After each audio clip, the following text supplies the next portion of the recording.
Assalamualaikum warahmatullahi wabarakatuh. Selamat datang di channel Razakar Finansial.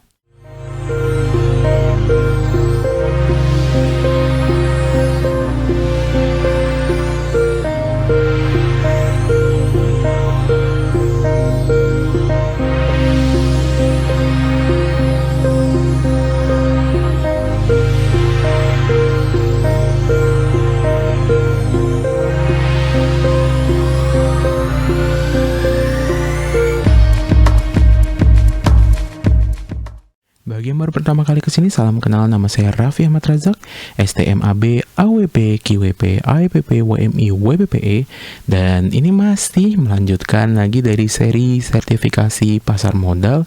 Dan kali ini saya akan menjelaskan mengenai RSA atau Registered Securities Analyst. Jadi sebenarnya apa sih RSA ini? Program pelatihan RSA atau Registered Securities Analyst dirancang untuk memenuhi kebutuhan pasar, di mana kebutuhan analis tidak hanya untuk analis yang bekerja di pasar modal, seperti perusahaan sekuritas maupun perusahaan manajer investasi. Namun industri jasa keuangan lainnya juga seperti dana pensiun, asuransi, perbankan, maupun lembaga lainnya juga membutuhkan program sertifikasi untuk analis. Pengetahuan analisis ini akan sangat bermanfaat dan membantu para profesional maupun calon profesional yang akan menggeluti profesi seperti analis, sales, marketing, trader, investment banking, fund manager, serta private equity. Program pelatihan RSA merupakan jenjang pertama bagi profesional sebelum memasuki jenjang yang utamanya, yaitu CSA atau Certified Securities Analyst, yang akan nanti kita jelaskan lagi di video berikutnya. Jadi RSA ini program pelatihan kompetensi sangat cocok bagi perguruan tinggi. Jadi memang ini tujuan untuk yang kuliah ya, untuk mengembangkan keterampilan kompetensi profesi analis bagi para mahasiswanya. Pelatihan langsung diberikan oleh para praktisi dan profesional yang berpengalaman di pasar modal. Standar kompetensi analis ini telah ditetapkan dan digunakan oleh lebih dari 300 analis yang mengikuti pelatihan CSA atau Certified Securities Analyst, yang sekali lagi tadi saya bilang akan dijelaskan di video berikutnya. Jadi standar analis efek telah mendapat pengesahan dari Naketrans, ya nomor sekian lah pokoknya ada ininya. Pelatihan ini sekaligus mempersiapkan peserta dalam menghadapi uji kompetensi analis efek yang diselenggarakan oleh LSPPM atau Lembaga Sertifikasi Profesi Pasar Modal, under license-nya BNSP atau Badan Nasional Sertifikasi Profesi. Oke.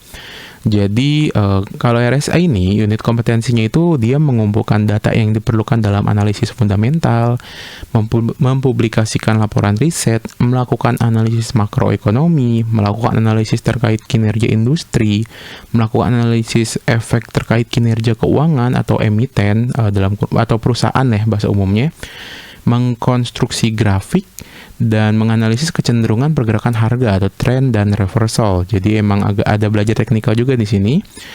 Terus untuk materinya ini dia itu isinya kurang lebih introduction for capital market. Jadi emang diajarin benar-benar dari tentang capital market itu apa, terus code of conduct and regulation, kalau bahasa ininya hukum dan etika ya. Economic analysis atau analisis ekonomi, fundamental analysis, equity analysis atau saham, fixed income analysis atau obligasi, technical analysis, and site visit. Jadi memang dia ini agak mirip dengan WMI, cuman memang agak beda di bagian dia belajar technical analysis gitu. Kalau WMI mah enggak kan, dia belajarnya lebih ke pembentukan portofolio kayak gitu. Dan RSA ini tadi punya syarat juga, jadi minimal pendidikan S1 Fakultas Ekonomi dengan kurikulum pasar modal. Jadi memang agak lebih spesifik nih ya buat istilahnya lulusan-lulusan ekonomi aja. Dan memiliki sertifikat pelatihan RSA atau Registered Securities Analyst di bidang pasar modal yang berbasis kompetensi yang diterbitkan oleh asosiasi profesi terkait, atau memiliki pengalaman kerja sejenis pada industri keuangan selama 2 tahun dalam 2 tahun terakhir. Jadi ini tiga-tiganya atau ya salah satunya terpenuhi, berarti kalian bisa ikut program ini gitu. Jadi kalau memang kalian S1 ekonomi, kalian bisa langsung ikut. Kalau kalian memang sebelumnya RSA, kalian bisa ikut. Terus kalau memang kalian pernah bekerja di industri keuangan kurang lebih 2 tahun, kalian bisa ikut walaupun kalian S1-nya bukan ekonomi. Kurang lebih kayak gitu mungkin yang bisa dijelaskan dari RSA atau Registered Securities Analyst. Kalau bisa saya bilang ini kalau di dunia financial planning itu setara dengan RFP atau Registered Financial Planner gitu. Jadi emang tahapan sebelum ke tingkat yang paling tingginya gitu istilahnya. Dan ya tadi memang RSA ini ditujukan untuk menjadi basic platformnya untuk menjadi seorang analis saham gitu atau analis pasar modal. Dan dia nggak kayak WMI, WPPE, dan WPE yang memang spesifik untuk di perusahaan efek. Jadi dia di luar kayak asuransi atau perbankan nggak boleh. Kalau di asuransi atau perbankan atau dana pensiun dan lembaga lain di luar perusahaan efek, kalau RSA ini boleh. Dan nanti juga CSA juga boleh. Nanti akan saya jelaskan mengenai CSA sekali lagi di video berikutnya. Dan mungkin segitu aja yang bisa saya jelaskan mengenai RSA. Jempol ke atas jika kalian suka video ini, jempol ke bawah jika kalian tidak suka. Share ke sebanyak mungkin orang agar literasi keuangan Indonesia semakin meningkat.